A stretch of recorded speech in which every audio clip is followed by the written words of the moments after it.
आप कैसे हैं? आशा है आप सब लोग अच्छे होंगे। आज दोस्तों मैं आपको बताने वाला हूँ चुप रहने के फ़ायदे क्या होते हैं। सबसे बड़ा चुप होने का क्या फ़ायदा होता है दोस्तों?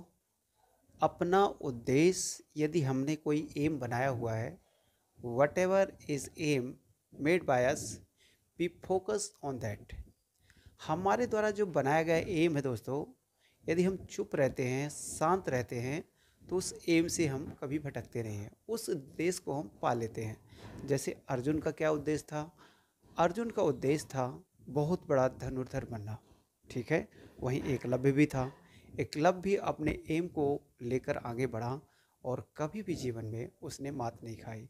इसलिए याद रखिए दोस्तों, यदि आपको अपने उद्देश्य को पाना है तो चुप रहना है। हाँ जी दोस्तों, चुप रहने से क्या होता है दोस्तों? सेकंड बताता हूँ। चुप रहने से हम भटकते नहीं हैं।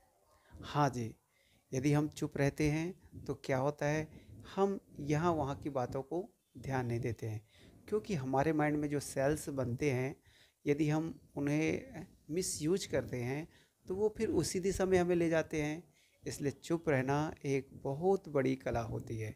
इसे हमें बिल्कुल ध्यान रहना चाहिए, हर वक्त ध्यान रखना चाहिए कि हमें चुप रहकर ही काम करना है। दोस्तों, नेक्स्ट फ़ायदा चुप होने का, कहा गया है कम खाना, गम खाना, डॉक्टर हकीम के पास न जाना। यदि आप सही शब्दों का चुनाव करके बोलते हैं तो लोग आप पर ध्यान देते हैं, आपको फॉलो करते हैं, आपको समझते हैं। लेकिन बहुत बार ऐसा होता है, हम अपने शब्दों का चयन नहीं करते हैं और बोलना चालू कर देते हैं। जैसे आजकल देखिए, राजनीति में ही यदि किसी ने उल्टा सीधा बोल दिया तो मोदी जी उसको हथियार बना करके ही बहुत आसानी से काम कर जाते हैं। यानी दूसरी पार्टी वाला चुप नहीं रहा और नेक्स्ट पार्टी वाला ने यदि उसे एब्यूजिंग वर्ड कर दिया तो उसे वो वेपन बनाते, कामयाबी का शिखर ले जाते हैं। इसलिए जब हम चुप रहेंगे तो दोस्तों, कभी भी हमारे मुंह से गलत चीज़ें नहीं निकलेंगी। तो याद रखिए, चुप रहना यानी सब कुछ जीत लेना।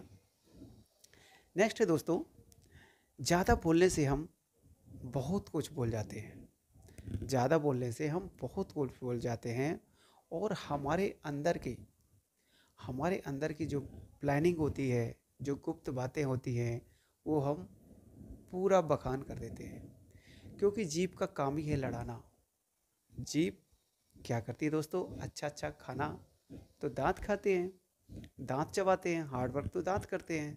दांतों का तो कोई फ़ायदा ही नहीं होता है। फ़ायदा किसका होता है? जीभ का होता है।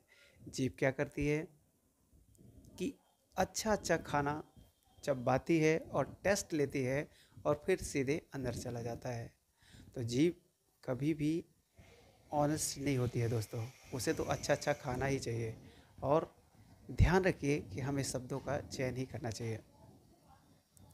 चुप रहने से फ़ायदा यह है कि हम सामने वाले की बातों को ध्यानपूर्वक सुनते हैं और उसके बारे में समझते हैं कि हाँ दोस्तों, ये क्या किया है इसने, आज ये सक्सेस क्यों है, इनकी प्लानिंग क्या है।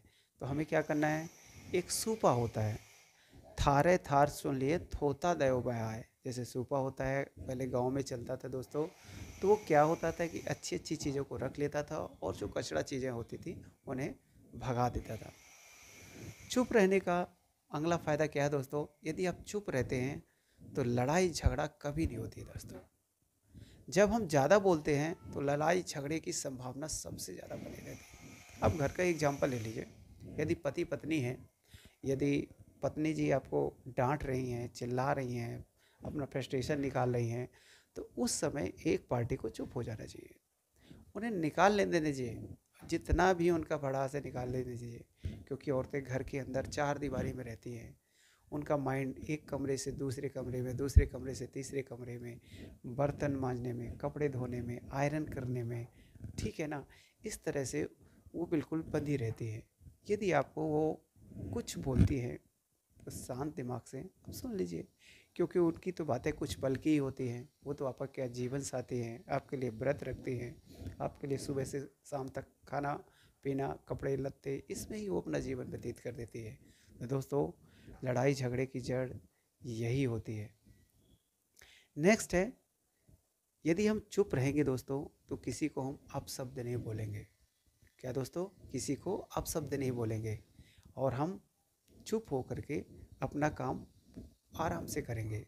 आप देखिए महाभारत में क्या हुआ दोस्तों, द्रौपदी ने ज़्यादा बोला, मजाक में बोला, लेकिन दुर्योधन ने उसे अपने जीवन का एक उद्देश्य बना दिया। क्या बोला कि अंधे का पुत्र अंधा होता है।